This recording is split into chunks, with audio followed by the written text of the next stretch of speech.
지난 시간에 하나님께서 11절부터 20절을 통해서 우리에게 첫 번째 하셨던 말씀은 그겁니다. 하나님께서는 지혜로 세상에 선한 영향력을 미치는 성도들을 기뻐하신다. 그러니까 성도는 세상에 나가서도 선한 영향력을 미칠 수 있는 사람이어야 됩니다. 먼저 11절과 12절에서 바로의 명령대로 가족을 부양하는 요셉에 대해서 말씀했는데요. 11절 상반절을 통해서 요셉이 누구의 명령대로요? 바로의 명령대로, 바로가 지정해 준 곳에 자신의 공동체를 정착할 수 있도록, 자신의 공동체가 정착하도록 좋은 땅을 소유로 삼게 했다라는 것. 그리고 11절 하반절에서는 그 땅을요, 요셉 공동체가 그 땅, 어느 땅이요? 람셋을 소유, 아웃자라 그랬습니다. 재산, 대대로 물려받을 기업으로 받았음에 대해서 알게 하셨고요. 그리고 12절 말씀을 통해서 요셉이 아버지와 더불어 모든 식구들을 봉양했다고요. 근데 우리 성경에는 식구라고 번역되어 있지만 이 식구가 사실은 누구라고요? 타프, 어린아이. 자, 요셉의 그 애굽식 이름이 뭐라고요? 사브낫 바네아. 사브낫 바네아가 무슨 뜻이라고요? 생명의 부양자라고 하는 뜻을 가지고 있다. 생명의 부양. 생명의 부양자로서 누구부터 챙겼다고요? 약자들, 사회적인 약자들, 가정에서 가장 약한 어린 아이들부터 챙겼다는. 그러니까 생명의 부양자로서의 모습. 그러니까 오늘 우리가 세상을 살아갈 때, 사람들을 대할 때 누구를 어떻게, 누구 먼저 대해야 되는지 답이 나오잖아요. 그리고 이제 그래서 이 세 가지 사실을 통해서 하나님께서 우리에게 교훈하신 것은 그겁니다. 우리가 이 땅에 사는 동안에 모든 쓸 것을 누가 책임지신다고요? 하나님이 책임져 주시겠다 그래요. 그리고 이제 13절에서 20절을 통해서 효율적으로 곡식을 판매 관리하는 요셉에 대해서 말씀합니다. 세 가지를 이 본문을 통해서도 말씀하시는데요. 먼저 13, 14절을 통해서 곡식을 뭐하고 처음에는 바꿔줘요? 돈하고 바꿔줍니다. 돈이라고 하는 게 캐시프, 은이라 그랬어요. 은과 바꿔주는 거예요. 은으로. 그 당시에는 은을 화폐처럼 사용했거든요. 그 다음에 두 번째는 그 돈이 떨어지자 그 다음에는요, 가축을 양식과 바꿔줘요. 근데 이 속에는 그 요셉의 두 가지 지혜가 담겨 있다 그랬어요. 하나는 뭐예요? 그냥 굶게 놔두면 그 가축들이 어떻게 돼요? 가축들을 다 잡아먹을 거 아니에요. 그러면 나중에 이제 7년의 그 흉년이 끝났을 때 농사를 지을 때 가축들의 도움을 받을 수 있어요? 없어요? 없다라는 거예요. 그래서 가축들을 보호하기 위해서 가축을 국가가, 그리고 또 한 가지는 뭐냐면 그 가축들도 먹을 게 없잖아요. 근데 국가가 책임지고 관리해 주는 거예요.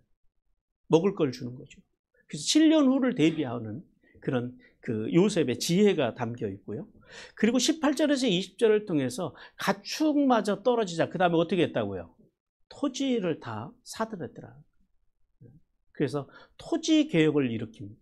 그것으로 인해서 그 당시에 이제 어떤 그런 그 권문세족들, 토지를 대량으로 가지고 있던 그들의 토지까지 다 해서 그것을요, 결국은 백성들에게 골고루 나눠줘서 농사를 짓게 하는 그런 토지 정책까지. 그래서 이 세 가지를 통해서 하나님께서는 우리에게 세 가지를 교훈하셨어요. 첫 번째는 뭐냐면 준비성 있는 삶을 살아가라. 요셉이 이렇게 돈을 다 거두어들이고 가축을 다 거둬들이고 또 토지를 다 거둬들일 수 있었던 원동력이 어디 있었어요? 7년 대풍년 때. 그때 다른 사람들은 다 흥청망청했지만 요셉만은 그러지 않았다라는, 모았다라는, 준비했다라는 거예요. 흉년을 준비했다라는 거예요. 왜요? 알았기 때문에. 그래서 아는 게 중요해요. 하나님의 나라도 마찬가지입니다. 아는 사람들은 이 땅에서부터 하나님의 나라를 준비하고 살아가요. 근데 모르는 사람들은 그냥 흥청망청 살다가 막판에 가서 준비하려고 하는데 그게 될까요? 준비성 있는 자. 그 다음에 두 번째는 하나님께 하듯 사람에게도 정직하고 충실해야 된다라는 거예요. 하나님의 사람들이 정직해야 됩니다. 요셉은 그 받은 모든 돈과 그리고 가축과 그리고 그 토지를 다 누구에게로 돌렸다 그래요? 바로에게. 그 정도면 조금 먹어도 되지 않을까요? 보통은 그렇죠. 근데 요셉은 그러지 않았다. 정직했다고. 요셉을 딱 두 단어로 표현을 하면 정직과 성실입니다. 이게 성도가 가져야 될 자세예요. 무엇을 하든지. 그래서 요셉은 하나님의 사람으로서 정직하고 충실하게 살았다. 그 다음에 세 번째는 모든 것을 희생해서라도 반드시 뭐를 얻어야 된다고요? 영생을 얻어야 된다는. 아무리 돈이 귀하고 아무리 가축이 귀하고 아무리 토지가 귀해도 생명을 잃어버리면 어떻게 되는 거예요? 죽고 나면 아무 소용이 없다. 그러니까 돈을 다 내놓고 곡식을 다 내놓고 토지를 다 내놓는 한이 있어도 뭘 지켜야 되는 거예요? 나와 내 가족의 생명을 지켜야 되는, 이게 소중하다라는. 우리도 마찬가지. 이 땅에서 우리가 살아가는 날 동안에 필요한 돈, 그 다음에 어떤 우리의 그 어떤 명예, 뭐 어떤 그런 권력, 그런 것들이 아무리 소중하다 그래도 뭐하고 바꿀 수는 없다고요? 생명. 영원한 생명. 구원과 바꿀 수가 없다. 다 잃어도, 이 땅에서 명예, 돈, 심지어 생명까지 잃어도 우리는 뭘 절대 잃지 말아야 한다고요? 구원의 영광을 잃어버리면 안 된다. 그럼 다 끝나는 거예요. 아무리 이 땅에서 뭐 100년을 온갖 모든 것들을 누리고 산다 할지라도 영원한 삶을 잃어버린다고 하는 것은, 구원을 잃어버린다고 하는 것은, 그거는 다 잃어버려요. 가장 미련한 인생이라는 거죠. 그러니까 모든 것을, 심지어 생명까지 희생하는 한이 있더라도 뭐는 절대 놓치지 말아야 된다? 영원한 생명, 구원은 놓치지 말아야 한다라고 우리가 하나님의 음성을 들었습니다. 자, 오늘 두 번째 주시는 하나님의 음성입니다. 같이 듣겠습니다. 시작. 하나님은 공동체 의식을 가지고 헌신과 충성을 다하는 성도를 기뻐하신다. 예, 공동체 의식을 가져야 된다라는 거예요. 그리고 더 나아가서 헌신과 충성을 다하는 성도가 되어야 한다라는 거예요. 20절에서 22절을 통해서 새로운 토지 제도를 세우는 요셉에 대해서 말씀합니다. 하나님께서는 요셉이 백성들을 다 어디로 옮겼대요? 다 성읍을 중심으로 성읍으로 다 옮겼다 그래요. 그리고 동시에 그 당시에 종교인들, 그 제사장들의 토지는 사지 않았다라고 말씀합니다. 자, 이 본문을 통해서 우리가 이 두 가지를 알게 하세요. 먼저 21절에 보니까요, 요셉이 백성들을 성읍으로 옮겼다 그래요. 뭐라 그래요? 이끝이라고 하는 것은 애굽의 변방, 경계선, 이 끝에서부터 저 끝까지 뭐예요? 모든 애굽 전역에 있는 백성들을 다 어디를 중심으로 옮겼다고요? 성읍으로 다 옮겼다 그래요. 이게 쉬운 일이에요, 어려운 일이에요? 이게 토지 정책보다 더 어려운 게 인구 이동 정책인데, 왜냐하면은 이게 대부분 그래서 인구 이동 정책을 쓰는 사람들 보면 좀 무식하게 해요. 그냥 무조건 뽑아서 그냥 강제로 옮기는데, 요셉의 정책은 그거하고는 달라요. 인구 이동 정책이. 성읍을 중심으로 모았다라고 하는 것은 어떤 의미냐면, 여기서 이제 성읍이 뭔지를 알아야 돼요. 여기서 이제 정확하게 원어로 번역하면 아림이에요. 아림, 히브리어로. 이게 성읍들이에요. 성읍들로 대대적으로 인구 이동 정책을 시행했다라는 거예요. 근데 이 성읍이 그럼 어떤 성읍이냐? 지난 7년간의 대풍 때에 백성들로부터 곡식을 거두어 들어서 저장한 성읍들이 있어요. 나라 곳곳에다가. 그러니까 그 토지를 중심으로 해서 그 성읍들, 그것을 이야기합니다. 우리 창세기 41장 48절을 같이 읽겠습니다. 시작. 요셉이 애굽 땅에 있는 그 7년 곡물을 거두어 각 성에 저장하되 각 성읍 주위에 밭의 곡물을 그 성읍 중에 쌓아두매. 예, 여기서 성읍과 같은 단어예요.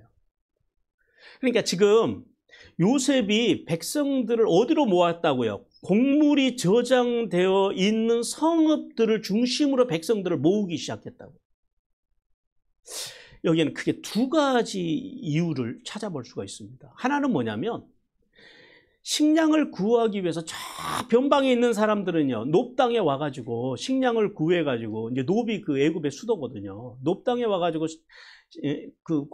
식량을 구해가지고 먼 길을 또 가고 오고 가야 되니까 많은 식량도 못 가져가잖아요. 그러니까 백성들의 이동 거리를 줄여줌으로써, 그 곡물이 저장되어 있는 성읍을 중심으로 모여 살게 함으로써 백성들의 이동 거리를 줄여줌으로써 불필요한 식량 낭비와 백성들의 힘을 낭비하지 않도록, 그래서 성읍 중심으로 모았다라는 이제 그런 의미로 하나 보이고요. 그리고 또 하나는 뭐냐면, 이제 토지 개혁을 했잖아요. 토지가 다 누구의 것이 됐어요? 바로의 것, 국가의 소유가 됐다라는 거죠. 그러니까 토지 개혁에 맞게 그 성읍들이라고 하는 것은 그 성읍 주변에 있는 농지들을 중심으로 사람들을 모아서 효과적으로 농지를 분배했다라는 거죠. 농사를 지을 수 있도록. 그러니까 농사를 지을 인력을 효과적으로 재배치하고 집중시켰다라는 거예요. 그래서 국가 경제를 발전시키기 위함으로 그렇게 보여집니다. 자, 역사적으로 찾아보기 힘든 이 대대적인 토지 개혁과 인구 이동 정책을 통해서 국가를 부강하게 하고 또 더 나아가서 백성들을 풍요롭게 만든 요셉. 그 요셉의 애굽식 이름이 뭐라고요? 사브낫 바네아. 사브낫 바네아가 무슨 의미라고요? 생명의 부양자. 생명의 부양자일 뿐만 아니라 더 나아가서는요, 그가 탁월한 정치가이고 그리고 탁월한 행정가임을 우리가 이 본문 속에서 알 수 있습니다. 그러니까 요셉이 이분이 얼마나 뛰어난 정치가인지 전략가인지를 우리는 이 본문 속에서 알 수 있다라는 거예요. 그리고 22절에서는 제사장들의 토지를 그대로 보존했다 그래요. 여기서 제사장이라고 하는 것은 예굽의 제사장들입니다. 그러니까 예굽의 각종 우상을 숭배하는, 그러니까 히브리인들의, 유대인들의 관점에서 봤을 때는 이방 제사장들이죠. 왜냐하면 이 예굽은 재정 일치, 종교와 정치가 일치된 사회예요. 그래서 특별히 그 예굽 사회에서는 종교인들을 특별한 대우를 받았습니다. 특별히 이 종교인들은 왕실이 직접 이제 이 제사장들을 왕실이 직접 관리를 해요. 그래서 왕실로부터 후한 녹봉을 받았다라는 거예요. 그래서 그들이 그 가뭄 속에서, 기근 속에서도 그들은 이 제사장들의 토지는 팔 필요가 없었다라는 거예요. 그런데 자, 오늘 여기 이 제사장, 예굽의 제사장들의 토지가 보존됐다라는 사실을 통해서 우리는 두 가지를 알 수가 있어요. 하나는 뭐냐면 제사장들에 대한 정책의 주체가 오늘 본문을 보니까 요셉이라고 말해요? 바로라고 말해요? 바로예요. 요셉이 아니에요. 요셉이 이 제사장들의 어떤 녹봉을 주는 것이 아니라 누가 줬다 그래요? 바로가, 왕실에서 제사장들이 직접 관리했다라는 거예요. 왜 그러면은 바로는, 이 왕실에서는 왜 제사장들을 그렇게 후한 녹봉을 줬을까요? 앞에서 말씀드린 대로 이 재정일치 국가인 애굽에서는 국가에서 바로는 아마 그런 생각을 했을 거예요. 항상 통치자들은 그런 생각을 해요. 국가가 어려워지면 국민들의 시선을 다른 곳으로 돌리려고 그래요. 그런 정책을 써요. 그러니까 바로 생각에는 이렇게 어려운 시기일수록 어떤 종교, 그래서 종교를 가장 이 정치하는 사람들이 고대에는 많이 활용을 합니다. 어려운 시기일수록 백성들에게 제사장을 통한 종교적인 위로와 격려가 필요하다고 생각했다라는 거예요. 그래서 바로는 제사장들을 예우를 해줘서 제사장들로 하여금 민심을요, 다독이게 하는 역할을 맡겼다라는 거예요. 그리고 또 하나가 있어요. 또 하나는 뭐냐면, 만약에 제사장들이 바로로부터 녹을 받지 못해서 제사장들이 가난해지면 이 사람들이 어떻게 했을까? 먹고 살기 위해서 이 사람들이 신전을 떠나서 어디로 갈까요? 백성들 속으로 들어간다라는 거죠. 가서 농사를 지어야지. 입에 풀칠하고 살려면 농사를 지어야 될 거 아니에요. 그러니까 가난해지면 제사장들이 백성들 속으로 들어가게 돼 있다라는 거예요. 그런데 이 문제가 하나 있죠. 만약에 제사장들이 가난해져서 백성들 속으로 흩어져 들어가게 된다면 어디까지 흘러갈 수 있어요? 고센 땅. 요셉의 공동체가 머물고 있는 고센 땅까지도 이 이방의 제사장들이 흘러 들어가서 여호와 신앙에 부정적인 영향을 미칠 수도 있었다라는 거예요. 여기까지 우리가 생각을 해야 돼요.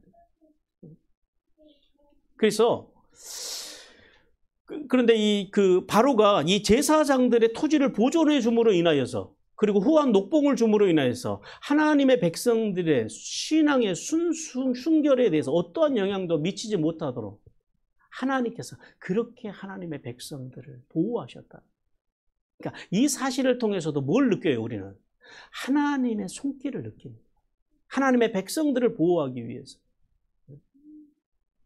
자, 성도 여러분, 오늘 본문을 통해서 하나님께서는 우리에게 이렇게 교훈하십니다. 다 같이 읽겠습니다. 시작. 서로를 책임지려는 자세를 가지라. 이게 성도가 가져야 하는 자세. 자, 오늘 본문을 언뜻 보면은 이 요셉의 양국 정책을 인해서요, 백성들은 모든 것을 다 잃고 바로의 소장농으로 전락했잖아요, 결국은. 근데 오늘 본문에 보니까 종교인들은, 제사장들은 특혜를 입어서 제사장들만 살아남았다는, 이제 그렇게 보여요. 근데 일정 부분은 그게 맞는 말이죠. 백성들은 살기 위해서 자신의 모든 것을 다 내놓아야 됐는데 제사장들은 내놓은 게 하나도 없잖아요. 그런데 자 보세요. 바로가 제사장들의 생계를 책임졌잖아요. 왜냐하면 국가의 어떤 그런 국가의 안정을 위해서. 그렇다고 한다면은, 자, 생명의 관점에서 본다면 결국 그러면 바로는 제사장들의 생명을 보존했고 백성의 생명은 누가 보존했어요? 요셉이 했다라는 거죠. 요셉이 효과적인 양국 정책과 그리고 백성들을 곡물이 저장된 성읍으로 옮기게 함으로써 백성들의 생명을 책임지고 살렸음을 우리가 본문을 통해서 알 수 있습니다. 자, 하나님께서는 요셉이 대기근의 기간 동안 효과적으로 백성들의 생계를 책임졌고, 그리고 기근 이후에는요, 효율적으로 국가 경제를 운영해서 애굽을 번성하게 했을 뿐만 아니라 더 나아가서요, 백성들의 삶을 풍요롭게 한 것처럼 예수 그리스도를 믿어서 구원받은 성도는요, 국가와 사회와 이웃을 책임지려고 하는 자세를 가져야 한다라고 오늘 본문을 통해서 우리에게 그렇게 교훈하십니다. 우리 갈라디아서 6장 22절 같이 읽겠습니다. 시작. 너희가 짐을 서로 지라. 그리하여 그리스도의 법을 성취하라. 예, 예수 믿는 사람들이 짐을 서로 지라라는 거예요. 여기서 짐이라고 하는 단어가 헬라어로 바레입니다. 바레. 이게 어떤 의미냐면 복수예요. 짐들이에요. 즉 구원받은 성도는 다른 사람들의 짐들, 여기서 다른 사람의 짐이라고 하는 게 뭘 의미할까요? 다른 사람들이 가지고 있는, 이 사회가 가지고 있는, 우리 공동체가 가지고 있는 근심과 염려를요, 근심과 염려들을 서로 함께 져주라라는 그런 의미예요. 하나님께서는 개인주의가 팽배한 이 사회 속에서 믿음으로 구원받은 성도들이 공의와 정의의 정신으로 공동체 의식을 가져야 한다라고 말씀합니다. 그러면 공의와 정의의 정신이 뭘까요? 예수 그리스도의 십자가의 은혜로 구원받은 성도들이 진리, 즉 하나님의 말씀을 기준으로 세상을 판단하며 살아가는 것.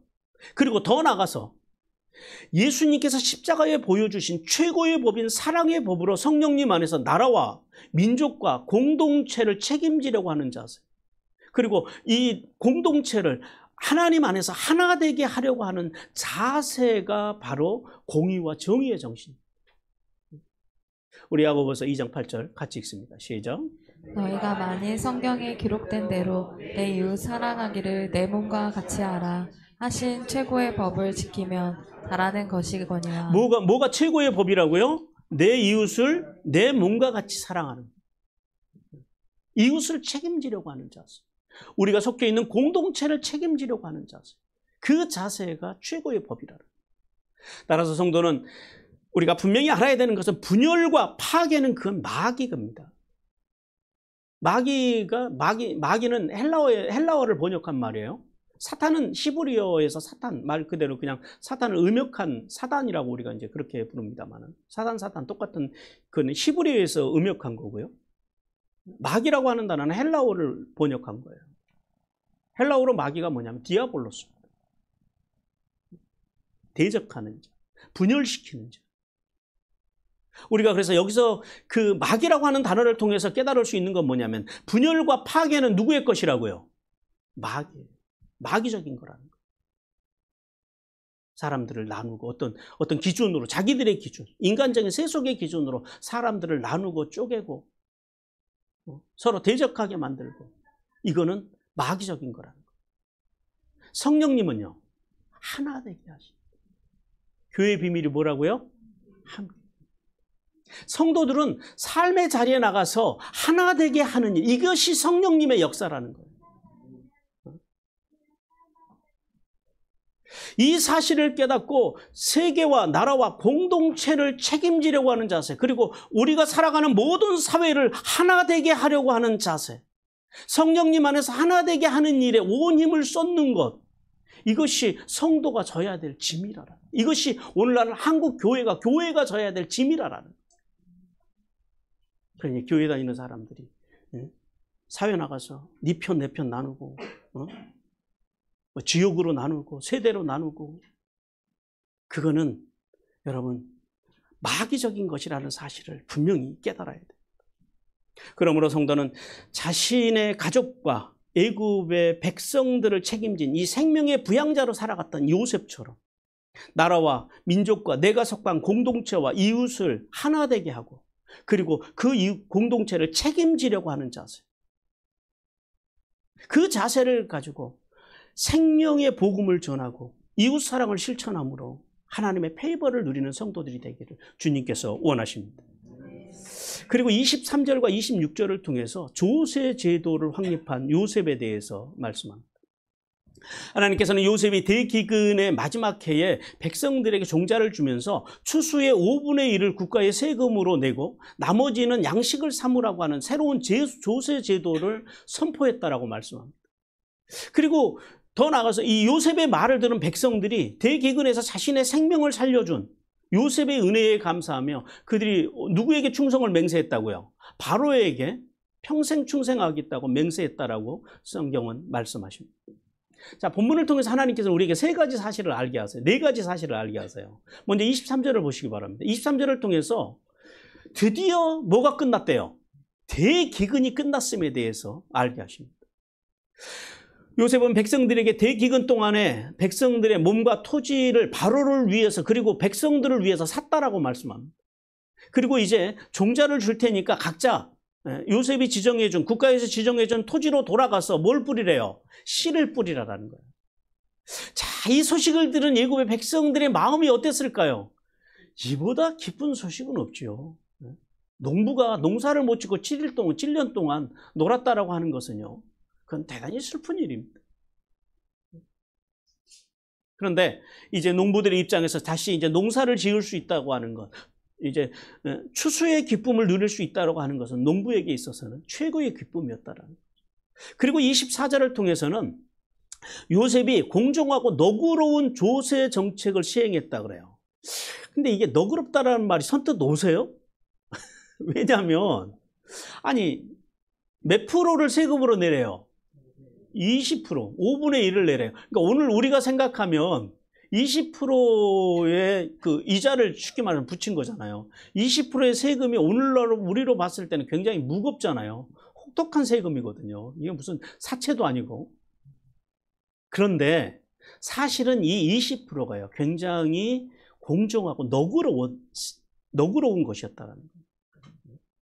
그래서 20%는 세금으로 내고 나머지 곡식을 가지고 다음에 종자로 사용하고 그리고 그 남은 것은요 가족들을 위해서 1년간 식량으로 삼으라 그랬다. 오늘날로 생각해보면 이게 혹독한 세금 같지만은 사실은 그 당시로 봤을 때는요 이것은 절대 가혹한 법이 아니에요. 자, 왜냐하면 첫째 보세요. 토지가 누구의 소유가 됐다고요? 국가의 소유가 됐다고요. 그러니까 토지를 관리하고 그 토지에 관련된 모든 사회적인 인프라는 누가 담당해요? 국가가 담당해 준다라는. 그러니까 소작농들은, 국민들은, 백성들은 가서 농사만 지으면 된다라는 거예요. 맡겨진 땅에서.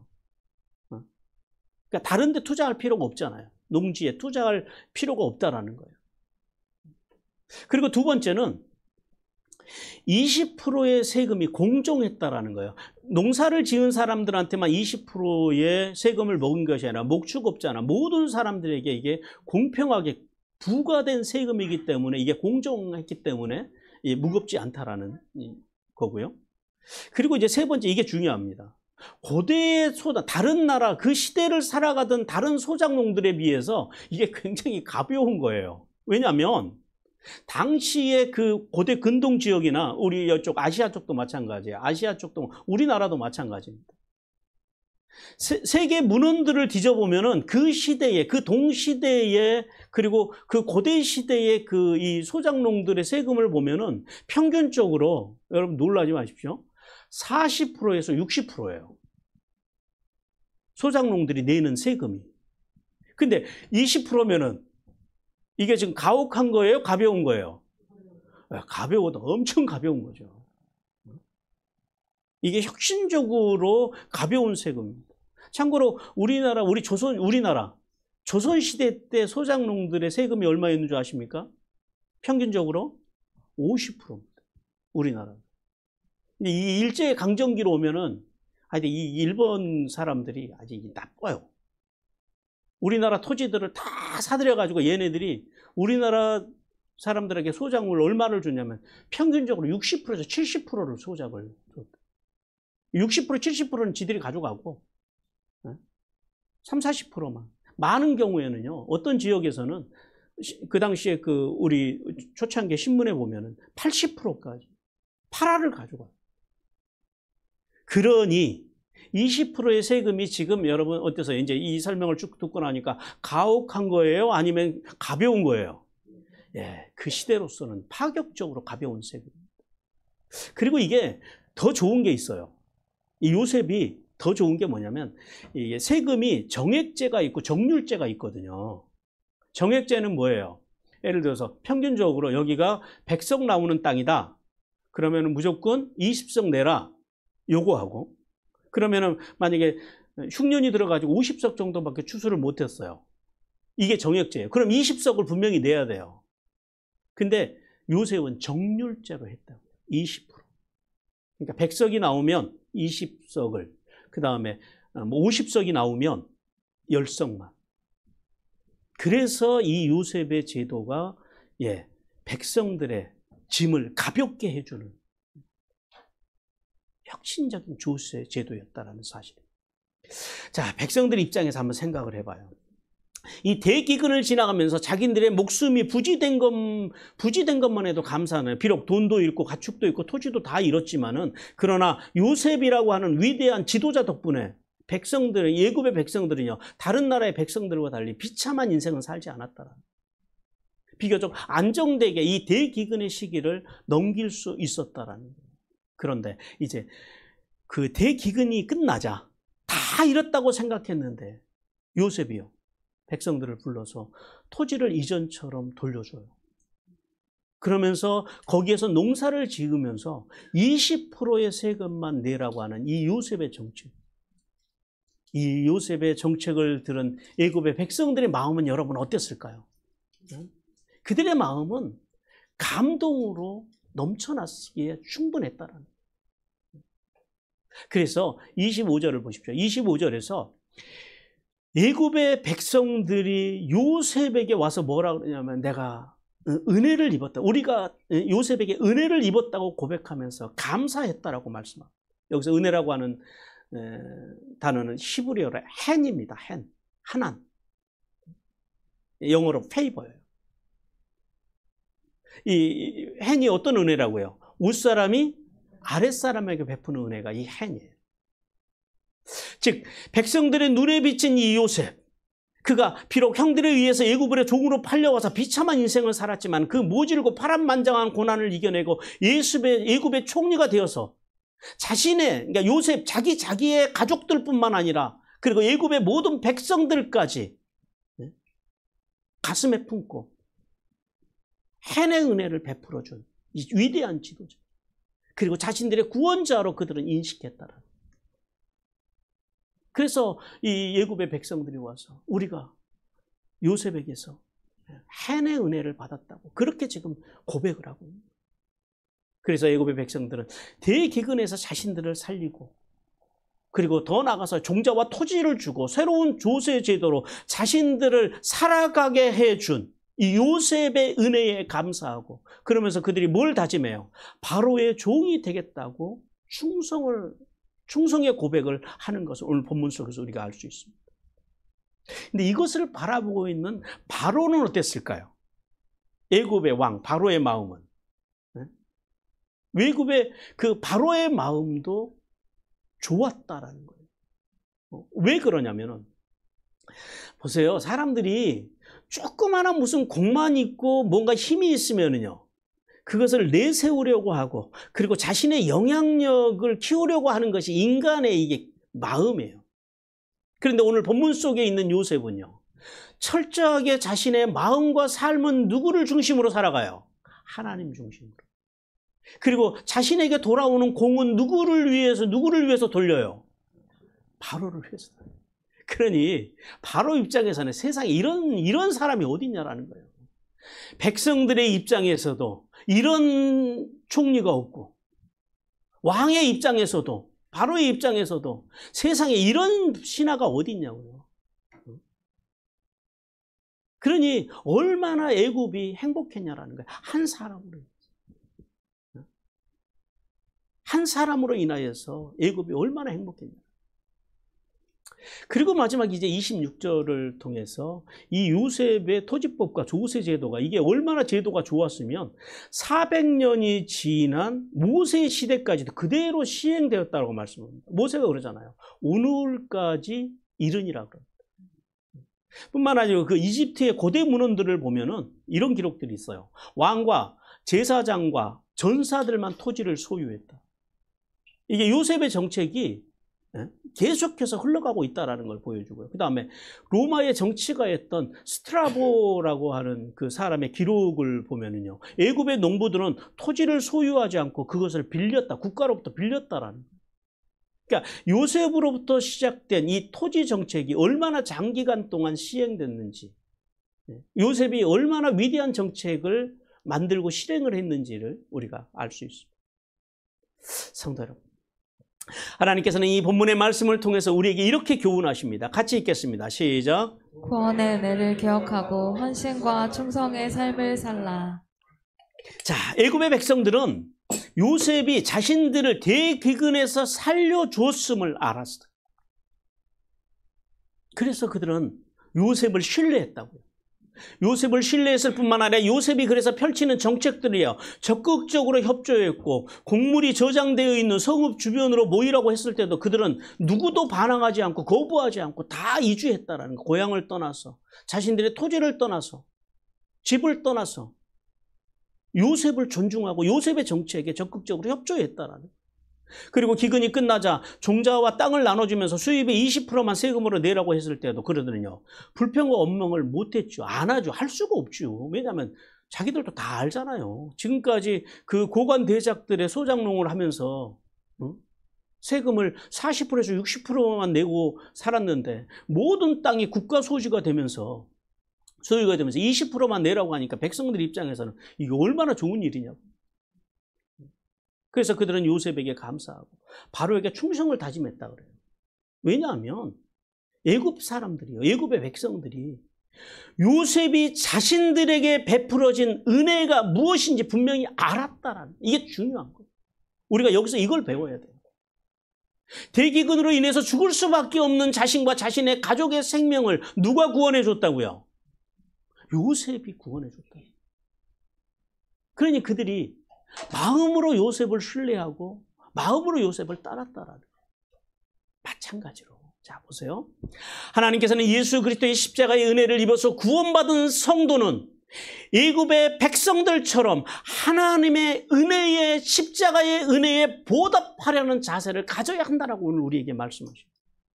사람이 은혜를 입었으면 은혜를 갚을 줄 알아야 합니다. 은혜를 보답하려고 하는 자세를 가져야 된다. 근데 오늘날 이제 우리가 은혜를 못 갚는 사람들을 뭐라 그래요? 배은망덕이라고 그러죠. 배은망덕. 근데 안타까운 사실은 교회 안에 하나님의 은혜에 대해서 배은망덕한 성도들이 적잖이 있다는 것이 오늘날 우리의 현실입니다.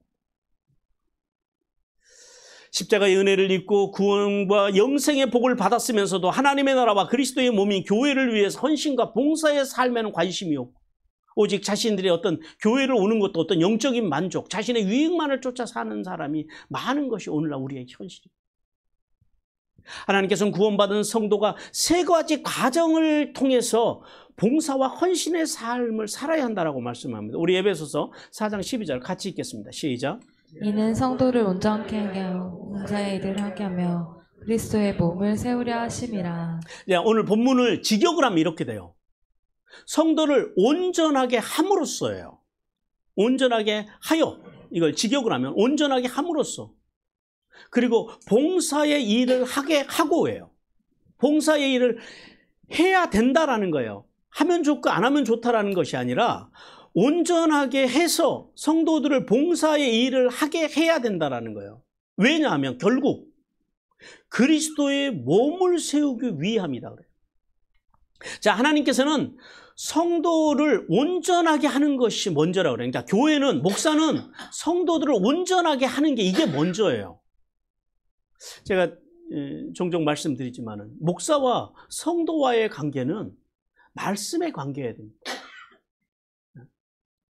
목사는 성도들을 온전하게 하는 게 먼저라는 거예요. 그럼 온전하게 한다는 게 뭘까요?